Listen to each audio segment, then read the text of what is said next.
Hello students, polytechnic liberal learning में आप सभी का स्वागत है। तो डियर स्टूडेंट्स, आज हम पढ़ने जा रहे हैं पर्यावरण अध्ययन आपदा प्रबंधन, जिसको EENDM के नाम से हम जानते हैं, उसका 5वां चैप्टर, जिसका टाइटल है ध्वनि प्रदूषण यानी कि नॉइज पोल्यूशन। तो ये बहुत ही छोटा सा चैप्टर है। आप देख पा रहे हैं नॉइज पोल्यूशन क्या होता है, सोर्सेस ऑफ नॉइज पोल्यूशन क्या है, यूनिट ऑफ नॉइज क्या है, effect of noise pollution, acceptable noise level, different methods of minimise noise pollution, ये सारा आपके सिलेबस में निर्धारित है। तो आइए शुरुआत करते हैं। सबसे पहले हम जान लेते हैं कि ध्वनि प्रदूषण या नॉइज पोल्यूशन होता क्या है। तो वह ध्वनि जो मानवीय स्वास्थ्य के लिए हानिकारक हो, ध्वनि प्रदूषण कहलाती है। या फिर और अच्छे थोड़ा शब्दों में लिखना चाहें तो हम लिख सकते हैं, कोई भी अप्रिय, परेशान करने वाला या विचलित करने वाला ध्वनि स्तर जो मनुष्यों और जानवरों पर नकारात्मक प्रभाव डाल सकता है, ध्वनि प्रदूषण कहलाता है।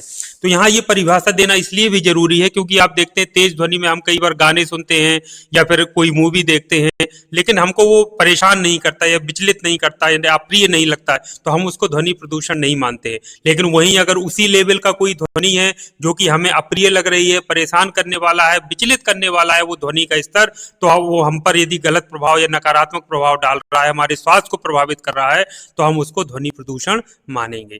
तो कोई भी अप्रिय, परेशान करने वाला या विचलित करने वाला ध्वनि स्तर जो मनुष्यों और जानवरों पर नकारात्मक प्रभाव डाल सकता है, वो ध्वनि प्रदूषण कहलाता है। या सिंपल शब्दों में, ऐसी ध्वनि जो मानवीय स्वास्थ्य के लिए हानिकारक हो, ध्वनि प्रदूषण की श्रेणी में आती है।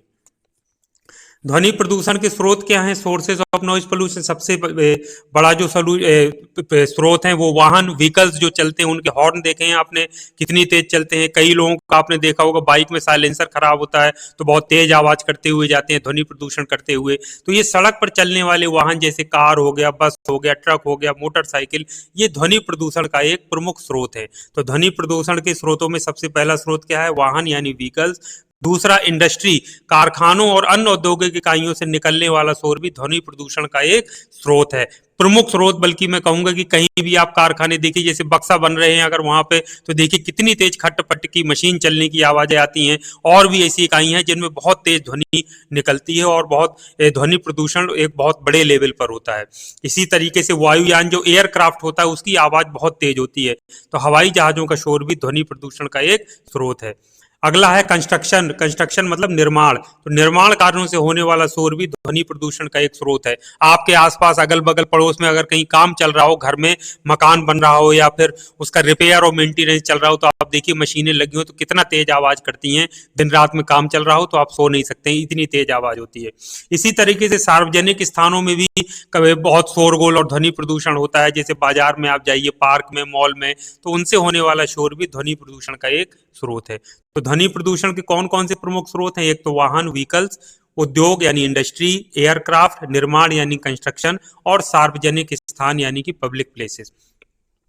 ध्वनि प्रदूषण के प्रभावों की हम बात कर लेते हैं। इफेक्ट्स ऑफ नॉइज पोल्यूशन, मानव स्वास्थ्य पर प्रभाव। ध्वनि प्रदूषण से मनुष्यों में तनाव, चिंता और नींद की समस्याएं हो सकती हैं। इसके साथ में ये हृदय रोग, उच्च रक्तचाप और मानसिक स्वास्थ्य समस्याओं का भी कारण बन सकता है। तो ये ध्वनि प्रदूषण का ये प्रमुख प्रभाव है जो मानव स्वास्थ्य पर पड़ता है। आदमी को टेंशन, तनाव हो सकता है, चिंता हो सकती है, नींद न आने की समस्या हो सकती है, और कई बार हृदय रोग, हाई ब्लड प्रेशर और मेंटल हेल्थ भी कहीं ना कहीं प्रभावित होती हैं। ये ध्वनि प्रदूषण उसका एक बहुत बड़ा कारण है।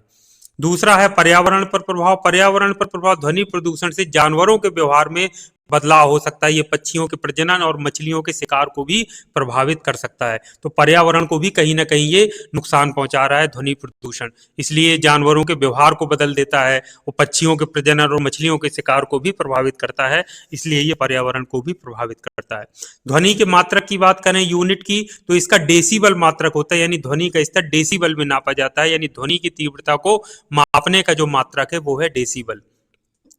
स्वीकार्य ध्वनि स्तर की बात करें, एक्सेप्टेबल नॉइज लेवल, तो BIS यानी भारतीय मानक ब्यूरो के अनुसार दिन के समय 75 डेसिबल और रात के समय 60 डेसिबल तक की ध्वनि स्वीकार है। इससे अधिक की ध्वनि स्तर को स्वीकार नहीं माना जाता है। यानी रात के समय 60 डेसिबल तक की ध्वनि को हम ध्वनि प्रदूषण नहीं मानते। उससे ऊपर को हम क्या मानेंगे? ध्वनि प्रदूषण। इसी तरह दिन के समय 75 डेसिबल तक और उससे ऊपर को हम क्या मानेंगे? अस्वीकार मानेंगे, यानी वो ध्वनि प्रदूषण के रूप में हम उसको कंसीडर करेंगे। तो ये एक्सेप्टेबल नॉइज लेवल है, जिसको मतलब मानव स्वास्थ्य पर जो इतना ज्यादा प्रभाव नहीं डाल सकते, लेकिन इससे अधिक की ध्वनि स्तर है तो वो मानव स्वास्थ्य को और पर्यावरण को बहुत अधिक प्रभावित कर सकता है।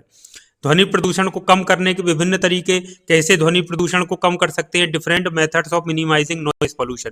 पहला है ध्वनि अवशोषक सामग्री का यूज, यानी use of sound absorbent material. ऐसे पदार्थ आते हैं जो ध्वनि को अपने में एब्जॉर्ब कर लेते हैं। तो ध्वनि अवशोषक सामग्री जैसी कि रबर, गद्दे, कालीन ध्वनि को अवशोषित करके ध्वनि प्रदूषण को कम करने में मदद कर सकते हैं। जैसे अगर हमारे आसपास अगर घरों में काम चल रहा हो, खिड़की खुली हो, उस अगर खिड़की में हम गद्दे, कालीन या इस तरीके की रबर की चीज लगा के पैक कर दें तो ध्वनि का स्तर क्या होगा? कहीं ना कहीं कम हो जाएगा। तो ये ध्वनि अवशोषक सामग्री होते हैं जिनका प्रयोग करके हम क्या कर सकते हैं? ध्वनि प्रदूषण को कम कर सकते हैं।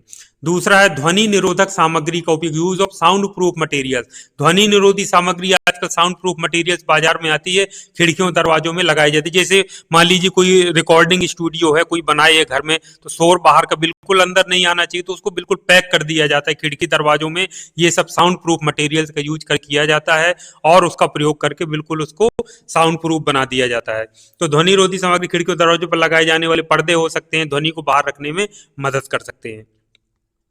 अगला है उद्योगों में शोर नियंत्रण उपायों का उपयोग, use of noise control measures industries. Industries में बहुत जरूरी है कि नॉइज उत्पन्न जो हो रहा है, जो नॉइज पोल्यूशन हो रहा है, उसको कम किया जा सके। इसके लिए बहुत सारे जो कारखाने और अन्य औद्योगिक है उनमें शोर नियंत्रण उपायों जैसे शोर अवशोषक उपकरणों का प्रयोग ध्वनि प्रदूषण को कम करने में मदद कर सकते हैं। जैसे जहां बहुत तेज आवाज होती है, ध्वनि प्रदूषण का लेवल बहुत ज्यादा है, तो वहां काम करने वाले लोगों की ईयर कान में एक जो इक्विपमेंट है वो लगा दिया जाता है ताकि वो बहरापन उनके अंदर ना होने पाए। ये बहुत ज्यादा समस्या होती है ध्वनि प्रदूषण की वजह से, लोग ऊंचा सुनने लगते हैं। कई बार बहुत ज्यादा अगर लेवल बहुत ज्यादा है तो कान के पर्दे खराब होने का डर रहता है और उनके अंदर बहरापन भी आ सकता है। तो इस तरीके की मशीनों में इस तरीके के वो जैसे साइलेंसर का प्रयोग करते हैं। क्यों करते हैं? ताकि जो निकलने वाली ध्वनि है उसको कम किया जा सके। तो इसी तरीके से इंडस्ट्रीज में भी उपाय अपनाए जाते हैं ताकि जो शोर निकले वो कम निकले, और अगर निकल भी रहा है तो उसको शोर अवशोषक उपकरणों का प्रयोग करें और ध्वनि प्रदूषण को हम